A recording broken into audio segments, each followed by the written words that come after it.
First parotta. പൊറോട്ടയിലെ മൈദ. മൈദ എന്താണെന്ന് ഉണ്ടാക്കുന്നവനും അറിയില്ല, വിൽക്കുന്നത് ആദ്യം പഠിക്കേണ്ടത്.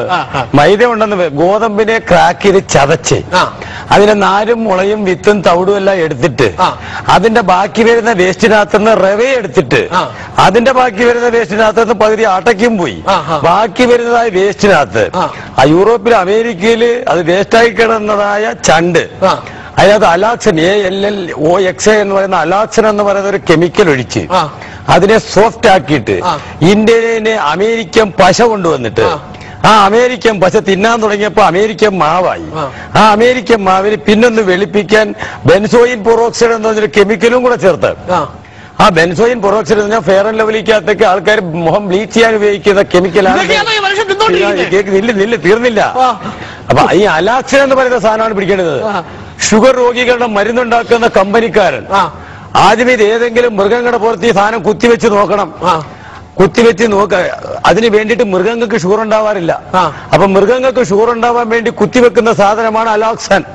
അതുകൊണ്ടാണ് കേരളത്തിൽ ഇത്രയും ഷുഗർ രോഗികൾ ജന്മമെടുക്കുന്നത്.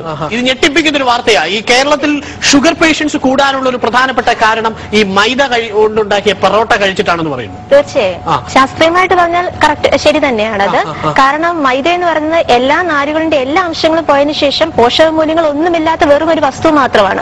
അതാണ് നമ്മൾ ഭക്ഷണമായിട്ട് നമ്മൾ കഴിക്കുന്നത്. ഇന്ന് കേരളത്തിൽ പൊറോട്ട ഉണ്ടാക്കാനാണ് മൈദ ഏറ്റവും കൂടുതൽ ഉപയോഗിക്കുന്നത്. രണ്ടാമതായി ഈ മൈദ ഏറ്റവും കൂടുതൽ ഉപയോഗിക്കുന്നത് സിനിമ പോസ്റ്ററുകൾ ഒട്ടിക്കാൻ തന്നെ. അപ്പൊ അതാണ് നമ്മൾ കഴിച്ചുകൊണ്ടിരിക്കുന്നത്. അത് തീർച്ചയായിട്ടും നമുക്ക് ദഹന പ്രശ്നങ്ങൾ ഉണ്ടാക്കും. മാത്രമല്ല പ്രമേഹ രോഗികൾക്ക് ഒട്ടും യോജിച്ച ഒരു ഭക്ഷണമല്ല ഈ മൈദ എന്ന് പറയുന്നത്. കാരണം പ്രമേഹ രോഗികൾക്ക് ഏറ്റവും കൂടുതൽ വേണ്ട നാരിന്റെ അംശമാണ്. ഈ മൈദ എന്ന് പറയുന്ന സ്ഥാനത്തിൽ നാരിന്റെ അംശം ഒട്ടും തന്നെ ഇല്ല. അതാണ് നമ്മൾ കേരളത്തിൽ യൂസ് ചെയ്തുകൊണ്ടിരിക്കുന്നത്. ഇങ്ങനെ പറഞ്ഞ സാധനം ആരും ബോധ്യപ്പെടില്ല. നമുക്ക് ചെയ്യാൻ പറ്റുന്ന ഏറ്റവും എളുപ്പമാർഗം ഈ വേദിരിക്കാൻ എല്ലാവർക്കും കുറച്ച് ഗോതമ്പ് തിന്നാൻ കൊടുക്കുക. ഗോതമ്പ് കടിച്ച് വെച്ച് തിന്നു കഴിഞ്ഞാൽ അവസാനം ചൂയിങ്കമായ ഒരു സാധനം വായിൽ ബാക്കി വരും. ഈ സാധനം മൈദ. സിമ്പിൾ ആയിട്ട് പറഞ്ഞിട്ടുണ്ടെങ്കിൽ 2 പൊറോട്ട ഒരു പാത്രം വെള്ളത്തിലിടുക. 5 മിനിറ്റ് കൊണ്ട് ഒരു തുള്ളി വെള്ളം ഉണ്ടാവില്ല. പൊറോട്ട തിന്നണമെങ്കിൽ മേശപ്പുറത്ത് വെള്ളം വേണം. നമ്മൾ ഇങ്ങനെ ഇരുന്ന് പൊറോട്ട തിന്നിട്ടുണ്ടെങ്കിൽ കുറച്ച് കഴിയുമ്പോൾ നീരും. കാരണം ഈ പൊറോട്ട ശരീരത്തിനകത്ത് കിടക്കുമ്പോൾ ശരീരത്തിനകത്തുള്ള വെള്ളം മുഴുവൻ പൊറോട്ട വലിച്ചെടുക്കും. ശരീരത്തിനകത്ത് ഡ്രൈ ആവും. ശരീരം വെള്ളം ആവശ്യപ്പെടുത്ത് കുടിക്കുന്നു. ഇപ്പൊ ആൾക്കാർ മുഴുവൻ ഇപ്പൊ ആദ്യം കുപ്പിവെള്ളം കൊണ്ടുവരുന്നത്, ഇപ്പൊ ക്യാനിലെ വെള്ളം കൊണ്ടുവരുന്നത്. അപ്പൊ സാധാരണ ഇതിൽ ഇപ്പൊ ഗോതമ്പ് തയ്ക്കാൻ 3 മണിക്കൂർ മതി. അതുകൊണ്ട് പൊറോട്ട തയ്ക്കാൻ 16 മണിക്കൂർ വേണം. മൈദ നിരോധിച്ചാൽ എന്താ ബേക്കറി അടയ്ക്കും.